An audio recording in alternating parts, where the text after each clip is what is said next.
Hi friends, so we are going to need our Being a Writer book again, and we're going to need that all week. We're going to keep working on that grammar practice to get us totally ready for our FSA test coming up. We want to make sure today we are on our starting page of 111, okay? So if we look at the format today, it's it kind of looks like a letter. Okay, I noticed an address in here. So some things that we should be familiar with, some things we might not be familiar with. That's why we're going over it today, so that it can be fresh in our mind for our test coming up. Okay, so like we said before, the number in the passage matches the number question. Plugging it in is a great strategy. So let's go ahead and get started. Number 9. This is going to be the more, oops, can you see the choices? There we go. The more exciting summer ever, excitingest summer ever, or most exciting summer ever? Which one makes the most sense to you? Hopefully you picked C, most exciting. These two do not make sense. All right, let's look at number 10. The campgrounds are at 1404 Bayside Street. So if we look at question number 10, it's asking which is the best way to write the address. Which is the best way to write the address? I'm going to make it a little bit smaller so that we can see it. All right, well, we've talked about addresses before, and we do not put a comma. All right, guys, can you see it? We do not put a comma in between the address. So which one do you think would be the correct way? A, right? All right.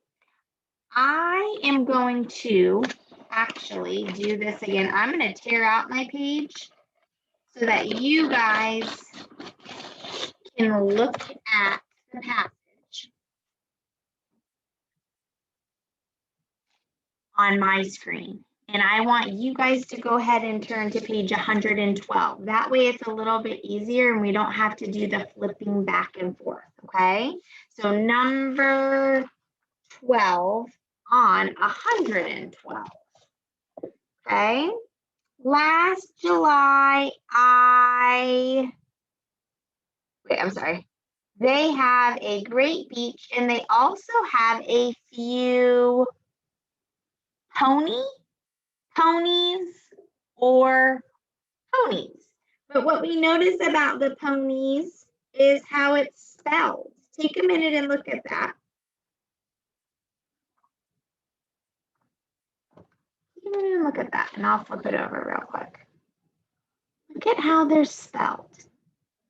So we know it's going to be more than one. So one of these is going to have to be correct. B or C. Do you remember what we talked about yesterday, actually? If it's a plural and it ends in a Y, do you remember what we do? We change the Y to an I and add ES. So the correct answer would actually be B. Okay? Which is the correct way to complete sentence 13? So we've got a bunch of Dans. Oh, sorry, I am moving ahead. Sorry, we're on number 12. I'm sorry, guys. So number 12, we've got run, runned, or ran. Let's see which one would make the most sense. Last July, I run on the beach every morning, runned on the beach every morning, or ran on the beach. Which one makes the most sense? Ran. Most of this should be pretty easy for us. All right, now we can actually look at number 13. Okay, number 13. So we've got our Dans. We've got the apostrophe after. Do you remember what that means? it means more than one Dan, and he's owning, or they're owning something. Does that make sense? Is there going to be more than one Dan? Probably not. We've got Dan apostrophe S, which means it's showing ownership. And then we've got this one right away in our brain. We should remember that Mrs. Harp said there's never going to be an S and then apostrophe and then another S. That is not allowed. So it's going to be A or B. Let's flip it over and let's plug it in. You can use Dan's swim fins. Which Dan?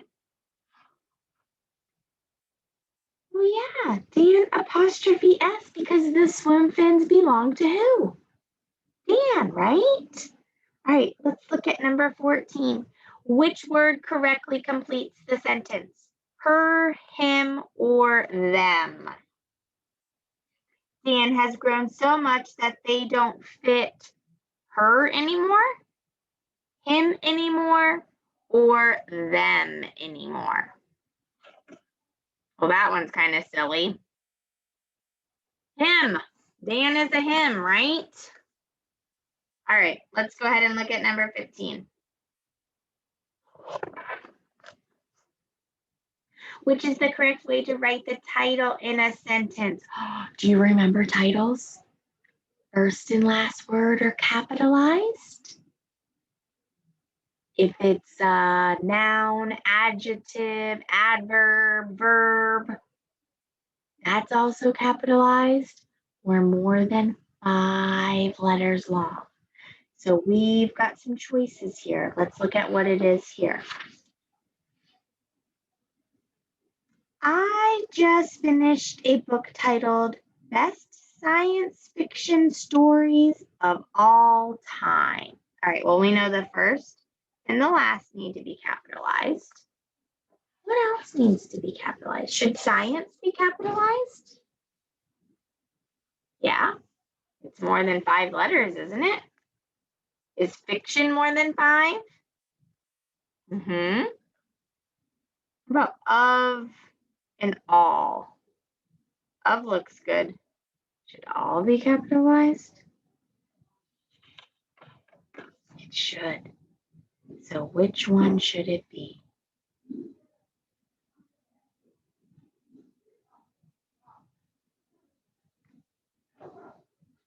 A. Is that what you picked?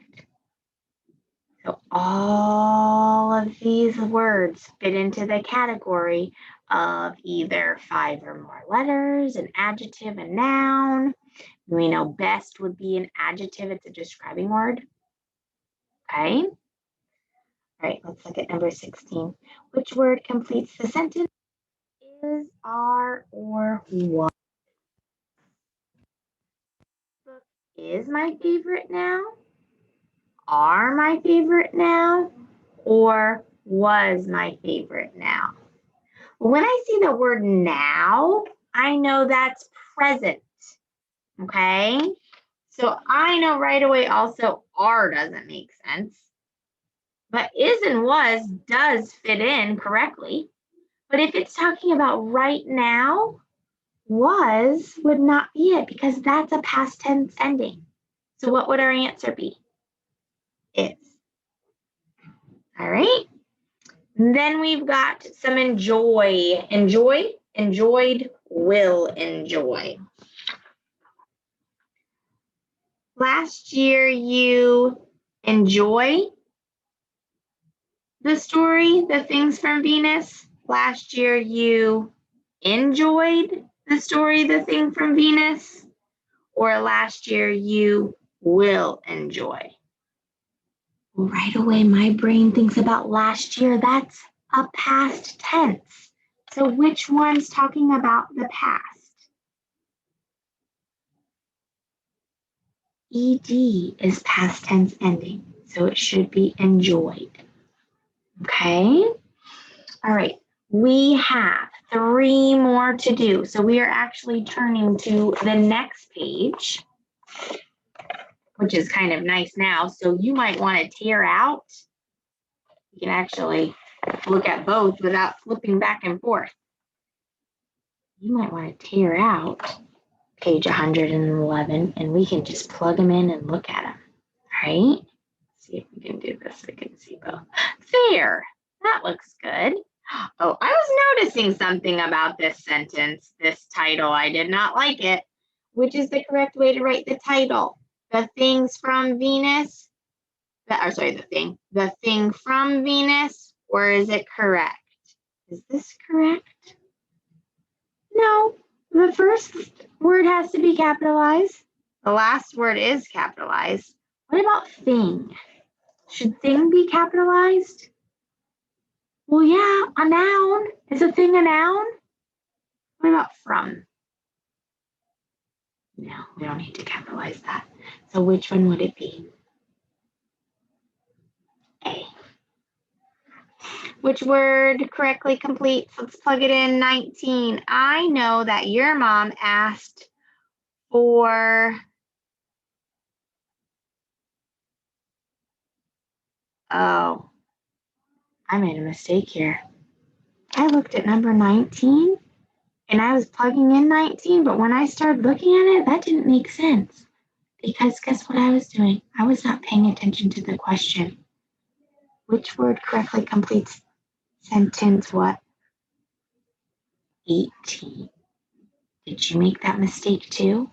So sometimes the number might not necessarily match up. Okay, so you've really got to think about what the question is asking you. Which word correctly completes sentence 18? One story in the book is like that one, and the ending is different. One story in the book is like that one, or the ending is different. Or one story in the book is like that one, but the ending is different. Oh, there's our conjunctions. We've got a compound sentence. Which conjunction fits in the best?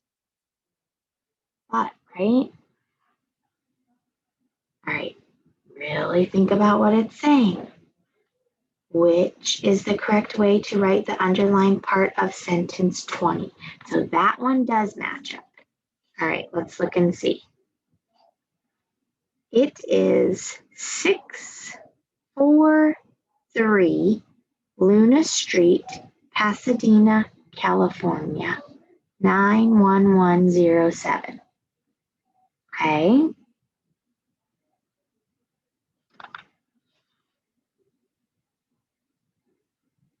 Which one makes the most sense? No commas? We've got to have commas in between there. Do we put a comma between the address in the city and state? I remember learning about that. So it's not correct.